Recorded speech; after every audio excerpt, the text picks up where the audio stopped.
Today we're going to meet with my good friend Mike Freedman of AI Technology and Design. Mike's my go-to guru, if you will, of home technology. Think of home automation, security, music, TV, and so much more. Mike and I are going to walk through one of my homes today and get a sneak peek behind the walls of this home for a better understanding of how you can make a home work for you. Solutions to future-proof your project, if you will, for your investment with growing technology, which inevitably changes. Join me as we meet some of the best experts in the industry. Come on, Flynn, you ready to go, buddy? There you are, let's go.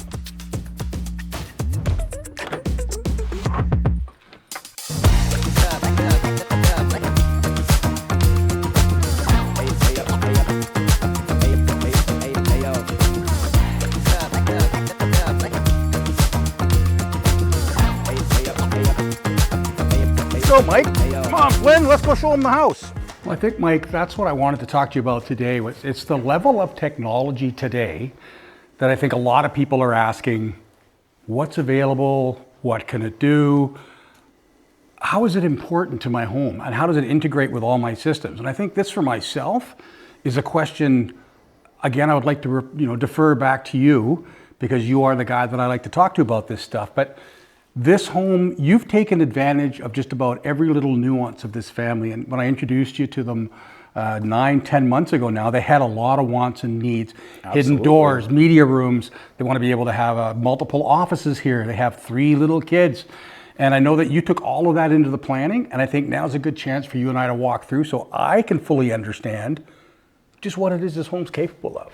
Well, I'm glad we're doing it this way because one of the challenges we face with technology is you're not alone in the fact that it's a moving target. It's changing every 3.26 weeks. Ooh. So part of what we have to do is understand what they want to do today. And the other part of how we engineer a home properly, whether you're doing it, whether the plumbers are doing, the electricians, or we're part of it, is we also have to be able to be ready for what comes down the pipe later, whether it's technology or new innovations or just changes in the family's lifestyle.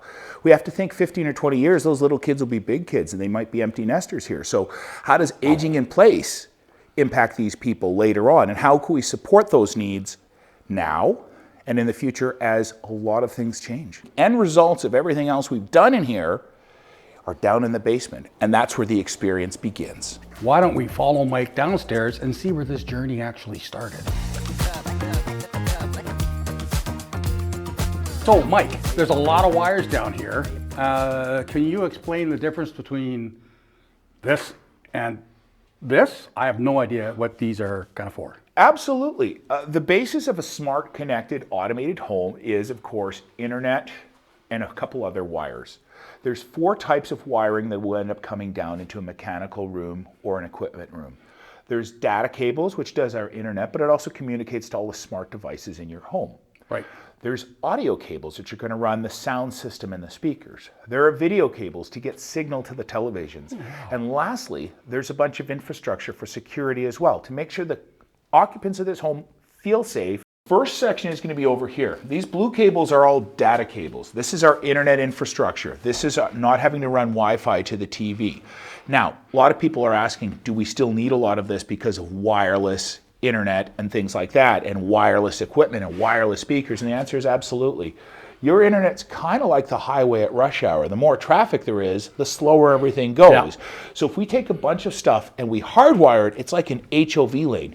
Everybody else goes faster because that traffic is off the highway or off the internet. Because for every TV, there's 3 or 4 devices. There's an average of 70 devices in a modern home right now. Kids have their phones and their iPads and everything else. Mom and dad have their stuff. The fridge is IP addressable. The hood fan is IP addressable because it talks to the stove and manages indoor air quality. So we have to manage the amount of data that's going to be flowing through this house. So dad can come home and work, and the kids can still be watching cartoons, and they're not going to be any weird breaks or...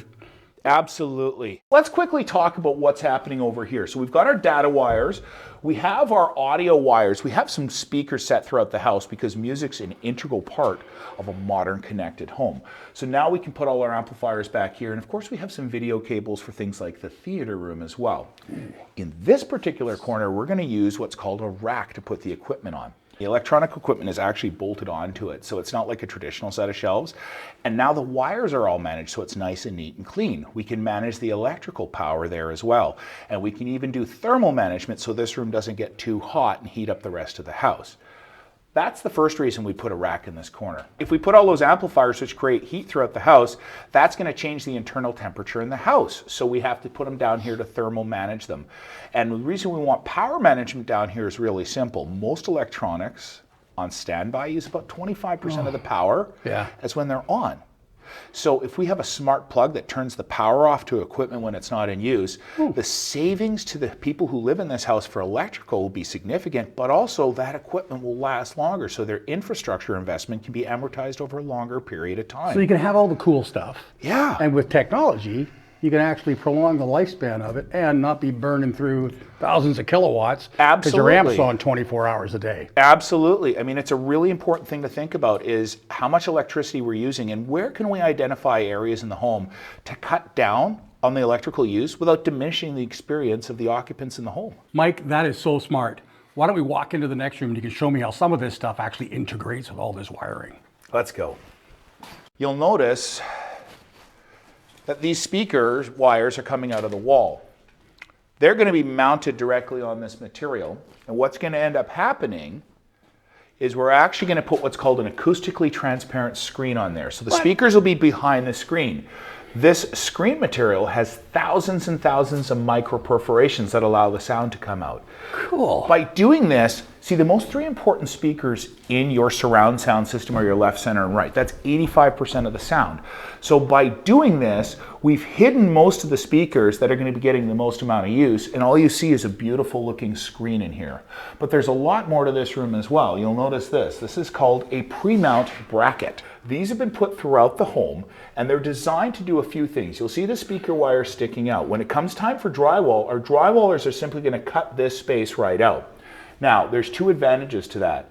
Number one, we're saving on labor costs because we don't have to have someone individually manually cutting out all the speaker holes. And second of all, it creates a cleaner, a more attractive aesthetic, and everything's balanced the way it should be. So it's a faster installation and just a better execution. And you can see examples in the ceiling throughout of our surround sound speakers as well. They're kind of hard to notice up there, but that's the point. When they're installed in this unit, there's not going to be a lot of visible equipment because, again, most of the rest of it is behind us in the rack room that we just walk through. And the last thing I want to point out is where we put our projector. So there's data cable up there, there's power cable up there, and there's even a video cable up there. And that way we can drop our projector really flush to the ceiling. There's no wires going across the space. So it's incredibly clean, it's incredibly neat. And hey, 5-10 years, if they want to upgrade from a 4K projector to an 8 or 32 or whatever the current standard is, they need only remove their existing projector, put another one up, and this room is ready to go for another 10 or 15 years. So this is really the importance of having, again, someone like yourself on our team is, you know, if you were to come into this room after the house was finished and go, you know what, this room would make a really great media room. You may not have the same flexibility as if you'd planned it at the start. It can be done, but here's what you're doing. You're cutting a lot of holes in your walls. You're hoping you can get those wires through, and you're really limiting your future options. The needs of the speakers in this room are never going to change. So we can change a different amplifier if we want one. We can put a different projector if we want one. But essentially what this room is evergreen. This looks really well planned out to me. I mean, like everything's evenly spaced. There's no, oh darn, I hit a stud, or there was a beam in my way, or... Getting those clean lines, getting the speakers in line with the pot lights, making sure the experience is exactly what that homeowner was looking for is really, really important. Well, Mike, once again, this room is utterly amazing, and the tech doesn't cease to amaze me and where it's going. You know, perhaps we can go upstairs too. I know you've done some really special stuff upstairs. Let's go upstairs and all right, let's go upstairs. Come on, Mike, let's go upstairs. Let's go. Mike, beautiful big TV plan for here. I know it was part of their plans. I know it was his biggest wish list. But these two big cans had me a little bit confused, and I thought this was a good opportunity for me to ask you, what exactly is it that you've planned here? Well, Our clients want one of the Samsung frame TVs. Oh, okay. And those are gorgeous because they look like a piece of art, but they require a little bit more engineering because the guts of the TV come in a separate box and there's a cable that connects it. Cool. So that's what these are for. These are here to support the TV now, but also we know technology is going to change. We know they're going to upgrade. So Right. whatever comes down the pipe, they're going to be ready for as well. Here's how it works. We have electrical running here, and that one connect box from the TV goes into here. We also have data cable and audio cable, so we have a ton of flexibility as far as getting the sound to the right places and doing a surround sound if they want in the future. Okay. So there's a lot of flexibility. The reason we have a second can is today's smart TVs don't really need a lot to work. It's not the old days where you need an external input. Yeah. But we still want to maybe have cable in this house. And they might want to use like an Apple TV or a Roku or something like that. Got it. So any other equipment that will go in here, and then we have these conduits going up, we run the video cables in, and when this is all done, you won't see any of this. The TV will be mounted in front of it, super, super clean, keeping everything tucked away. So you've already planned for the future in your rough-in. You have to, because the lifespan for most televisions is 5 to 7 years. So the challenge we face is a lot of the houses that were built 15 or 20 years ago were engineered to support 1080p, which is the highest standard of HD at the time. Yeah. Well, now we're switching from 4K to 8K, and my guess is by the time they're ready to upgrade a TV, it'll be 32 or 64K. So a standard HDMI cable that's put in there to support today's technology simply won't pass the bandwidth test. So part of why we've put all this extra data cable in there is the nice thing about data cable is we can put a little device called a bail-in on the end of it and turn it into any type of video cable we want. So we've gone from HDMI, there's DisplayPort, and who knows what's coming down the pipeline next. We're not limited by putting one particular type of cable in the wall. We've put a cable that's universal and can be any type of cable we need. So they can buy any type of TV they want and have the experience they had when they first moved into the house years from now and have the house keep up with the technology as it changes. So clients can feel safe investing this kind of money, knowing that in 5 years, the system's not kaput or going like, oh darn, I wish we'd done, because now you can really pre-plan for the next 20 years. One of the biggest frustrations in my world is this. When you build a new house and put plumbing in and change your taps, you don't tear out all the plumbing and the hot water tank and everything else. You just change the taps or the head unit. We're trying to get to the same mentality for this world too, where we don't have to change all the wires, we don't have to change all the infrastructure. We just change a little box at the end of one of the wires, put whatever TV we want on, and we're back off to the races doing whatever it is they want to do. There's no intrusion, we don't have to cut holes in walls, there's no having to call an electrician in to feed wires. It's there and it's anticipating where they're going to be now and where they're going to be years from now. We got back to planning again. Planning up front, a little bit of pre-thought, and it really forgoes a whole bunch of extra work in the future. So there's some other stuff I'd like to show you in this room. So if you look up to the ceiling, you'll see these blue rings on the ceiling. Yeah, what are those? Well, those are called pre-mounts for the in-ceiling speakers. So remember when we were downstairs, we looked at the pre-mounts for the theater I room? thought those were hamburger dispensers. Well, they can be, but they're better for speakers. I don't know, hamburger dispenser sounds pretty good. That's what the kitchen's for. What's great about them is we have the speaker wire run up to them. Right. The holes are going to be cut, so our integrators are going to come in. They're going to very quickly be able to put the speakers in the ceiling, so there's less labor for your clients. Right. And they're going to look great. The speakers are really low profile. They're not going to stick out from the ceiling that much, so they're going to look like they fit in. And our designer's not going to be mad at me for ruining the visual aesthetic of the ceiling in here either. So let me ask you a quick question then, just if I'm wrapping my head around this right. Let's say a client can't afford all the stuff, but they're building a new house. Mm-hmm. We could, with planning, pre-wire a house so they could take a system in a year, say when they saved up and could afford it. So then while the house is bare, you could run all the wires, pick speaker locations, TV locations, everything, and then a year as they've saved up for it, maybe then take advantage of the system at that point. First of all, not everybody has the money to create a home of this magnitude. It's a wonderful home, it's full of the best technology, but hey, everyone's got a budget. Yeah. So it's very common for people to pre-wire their homes to this specification, which is not the most expensive part of the project by far. Right. Invest in it, and then later on, slowly in phases, bring their home to life. But the metric I always use is it's about 10 times as much to add the wires after the drywall is up than before the drywall is up. And you know, you don't have to go to this extent. Data cable is not expensive. Right. So if you put a lot of that in there, you can manage everything else. And if you plan things effectively, you can have the equipment whenever you want. You don't want to underwire your home. It's the biggest investment most of us will have. A couple small changes at the planning phase will make that home more valuable when you go to resell it. Right. It'll make it a more organically functional place, and it'll look better in the process too, as opposed to draping wires all over the place and having power cords and things like that sticking out. It's ugly if you don't do it the right way. 100%. So, you know, guys, touching on this, don't be afraid to ask the questions in the planning stage. These are simple questions. Remember, it's your home. And when you can pick these things with your team at the start of the project, and you can plan all these little tiny points, there is no silly questions. So ask the question. And it's important to understand too that this isn't just for new homes. This sort of logic can be applied to a renovation as well. We're seeing tons of people renovating older homes to give them a new lease on life.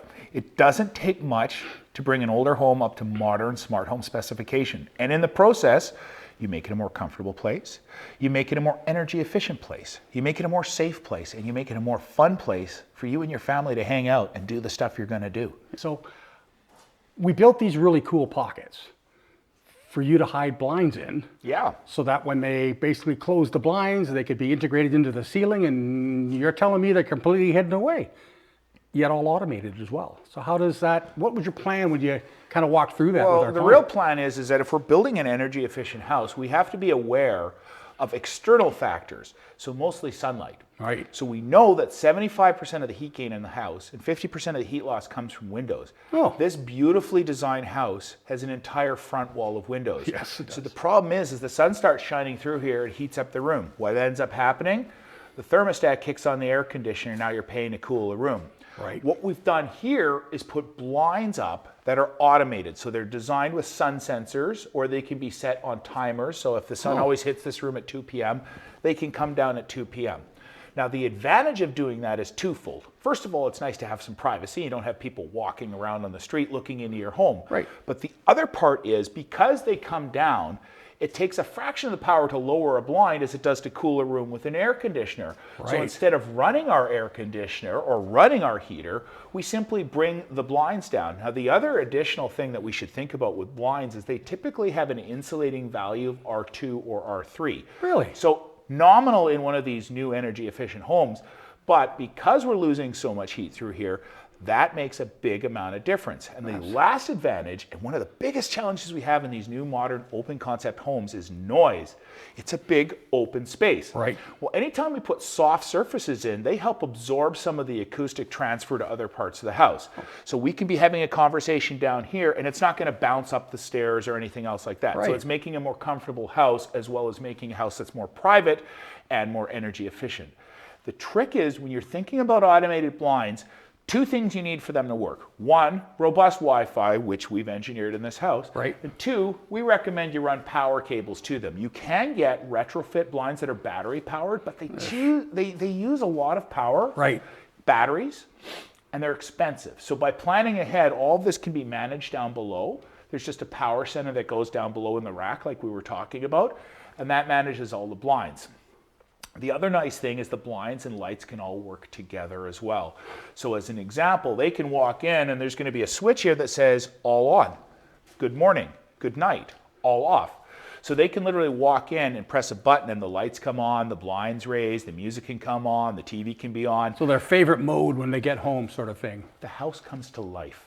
Wow, the push of a button. With a push of a button. The idea of being able to come home and now your home is serving you too, right? So you're putting all your hard work and your labor and your investment towards a home that's really giving you a better life, better lifestyle. Let me use an analogy. All right. Think about a car or truck. Well, not your truck because it's not automated. But Sure. most modern vehicles, you have your key fob, you get close to them, they turn the lights on for you. Right. Same thing. You can have your phone tied to this system. So when you get a certain distance from your home, it geofences your phone and your lights come on based on your proximity. Wow. So a lot of the things that happen in your car are very automatic. You turn on your car, a whole bunch of stuff happens at once. You don't think about it and do a bunch of things manually. Yeah. It's the same with your home. You come in and start doing something, everything else happens because it knows what you like to do, it knows when you like to do it, and it knows how you like to do it. So once it's learned that, because it's smart, it just does it. 30 years of building, and I can honestly say I'm amazed. Every time I come to work, I get to learn something different. I got to tell you, what I learn every day, it just doesn't seem like there's an end to the technology, the new products, just the effort that's being made right now in our industry to make your home more comfortable. Absolutely. And there's some innovative areas that are happening inside the home and some changes that are happening, but it's also outside the home as well. Security is a big concern of everyone. We all want to keep ourselves safe. So let's talk about some of the different decisions that we help them make in regards to their security. Obviously, we're doing the conventional route, which is some cameras on the exterior of the building, and an alarm panel. There are a number of things that you can do in addition to an alarm panel and cameras. The first and probably the biggest is a video doorbell. And you can see there's category 6 cable as well as doorbell cable, because a video doorbell typically uses Wi-Fi or internet. So if you have less issues that can disrupt the Wi-Fi, aka hard wiring, you're always going to have a working doorbell. Here's what I like about a video doorbell. It literally records everyone who comes to your front door. They ring the door and run away, whatever, you have a record of it.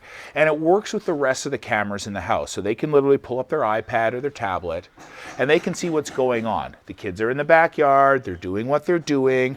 Very important as well, people have a pool. Keep an eye on everything. But the video doorbell is, first of all, a huge deterrent for bad guys. And second of all, it keeps a record of everyone who's come to your house. So she doesn't have to open the door then. She can check the video screen, see who's here, doesn't feel secure, He can be in his office working and go, hey, just leave the package outside of the door. They can be sitting on a beach in Tofino somewhere and say, hey, I'm going to unlock the smart door or the smart lock remotely. Put the package inside the house, close the door when you're done, and then they can close the door or the lock again remotely, and they can say goodbye to their delivery driver. And they've got a record of the whole conversation. Absolutely, and this is another way. I mean, obviously we live in a world where we get a lot of deliveries and there's porch pirates, so these are all these little things we can do.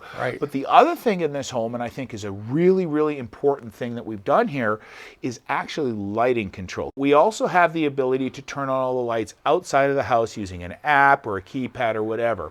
So number one, light is a natural deterrent of bad guys. So a well-lit house is going to keep people away and be a deterrent. But also, imagine you're laying in bed at night and you hear a bump in the night. You can literally hit a button and turn all the lights inside and outside of your house on.